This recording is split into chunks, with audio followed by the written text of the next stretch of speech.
Okay guys, what we're going to do now is we're going to go through the mobility of the actual foot, not the calf. With your foot is a very complex machine basically to support our whole body. Okay, so we've got the plantar fascia. You may have heard of a condition called plantar fasciitis. Now that is basically an inflammation of the sheath that's underneath our foot because it's working too hard, our foot isn't moving properly. Now, really good little techniques that you can do on your own at home is that your foot will be laying side onto the floor, brace down onto the heel, and your hand is on the underside of the foot. And what we're creating is a twist within the arc of the foot. Normally, like the bridge of the foot is where it gets locked, and that's when the fascia gets too tight. So quite a good way is locking there, and you're just pushing away from each other, creating a little bit of a gap in rotation in the mid part of the foot. Okay, that's quite a nice way of doing it. Do that for about 30 seconds to 2 minutes, and you can just reverse. So from there, try and create a little bit of rotation, so you're pushing into that ankle and pushing your big toe towards the floor.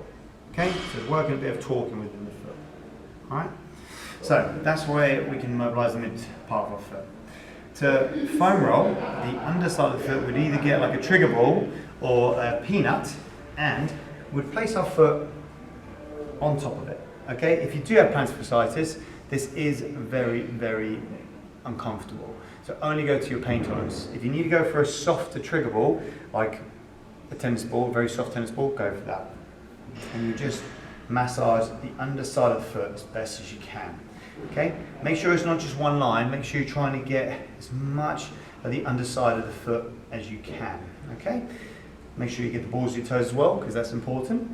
Okay, and then how we would stretch the foot is because if you see your toes, okay, it's just like your hands, okay, you need to try and stretch underneath there, but it's not that much of a stretch if you keep the heel down. So what we're going to do is try and get the heel off the floor slightly and emphasize our toes as well, okay.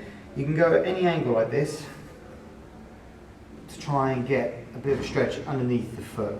So you can rotate your knee in, rotate your knee out, while keeping your feet extended. Okay? So just trying to feel a nice stretch underneath that foot. And that's the best way to mobilise your foot before you have a session. Give it a go.